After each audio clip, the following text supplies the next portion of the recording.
બોલો, આપણે યુટ્યુબમાં મૂકતા હોય છે એટલે પર્સનલ ડિટેલ નહીં બોલતા. શું પૂછવું છે?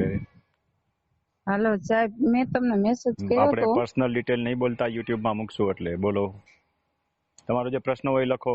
બોલો. એટલે મારો ભાઈ એક મંદબુદ્ધિનો છે અને મારી બેને એક વાડીનો કબજો કરી લીધો છે. મને ખોટું લાઈટ નું કહી અને મારું નામ એમાં કાઢી નાખ્યું સોગંદનામું કરીને. કેટલા વર્ષ પહેલા? 2011 માં. તો હવે શું જાયગા? આજે 15 વર્ષે કોણ સાંભળશે કોડ તમને? તમારી ઉંમર કેવડી છે? 42 વર્ષ. તો હવે કેમ જાયગા એમ પૂછું છું. એમાં એવું છે ત્યારે સાહેબ, 28 વર્ષે તમારી ઉંમર હતી તેથી નામ કાઢી નાખ્યા. 42 ના થયા, 16 વર્ષ વયા ગયા. હવે તમે રમણીકભાઈને પૂછો છો કે શું કરવું એમ?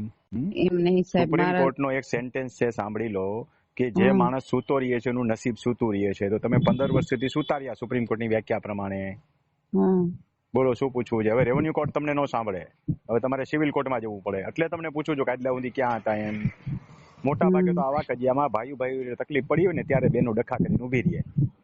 પણ એમાં એવું છે સાહેબ, મારો ભાઈ રહ્યો ને મન બુદ્ધિ નો છે. કોઈ એને કપડા પહેરવાનું કે કોઈ જાતની એને કઈ ખબર નહીં. મારી બેન છે એને કબજો કર્યો. મિલકત એક બીજી બેને કરી લીધી છે. હા તો સિવિલ કોર્ટમાં જાઓ, તમારી માટે એ જ ઉપાય રહીએ. કારણ કે રેવન્યુ કોર્ટના દરવાજા તમારા માટે બંધ થઈ ગયા 15 વર્ષ થઈ ગયા. એટલે 2-3 વર્ષ હોય ને ત્યાં સુધી તમને રેવન્યુ કોર્ટ સાંભળે. હવે તમારે ફરજિયાત સિવિલ કોર્ટમાં જવાનું. એ પેલા FIR કરો. તમે સહી ન કરી હોય તો તમે સહી કરી હતી, યાદ કરો છો તમે? એટલે એને એમ કીધું લાઈટ નું કનેક્શન લેવું છે ને તારું વારસાઈમાં નામ છે એટલે તારે FIR કરો. પેલા FIR કરીને સિવિલ કોર્ટમાં જાઓ. સીધા જઈ શકાય પણ આ વધારે મજબૂત પુરાવો ગણાશે.